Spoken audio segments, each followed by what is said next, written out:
BRS रुकन assembly Malkajgiri माइनमपल्ली Hanumantrao जो पैर में फ्रैक्चर की वजह से हैदराबाद शहर में वाक़ यशोदा हॉस्पिटल में जेर इलाज हैं।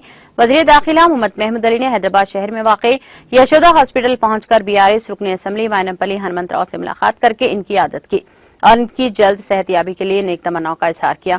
वज़ीर दाखिला मोहम्मद महमूद अली के हमरा रुकन कानूनसाज council P Rajeshwar, BRS incharge हल्के assembly Malakpet Mohammed Azam Ali, BRS youth leader Mohammed Furqan Ahmed, MK Badruddin, Mohammed Abdul Basit मौजूद थे।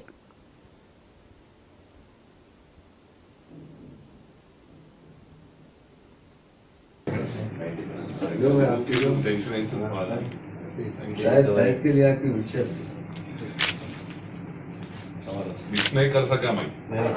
अरे बेटा हवारी हो हवारी आपको देखने के लिए मिजाज पूछने के लिए सब बेचैन तो डायनामिक लीडर है हमारे वर्ग।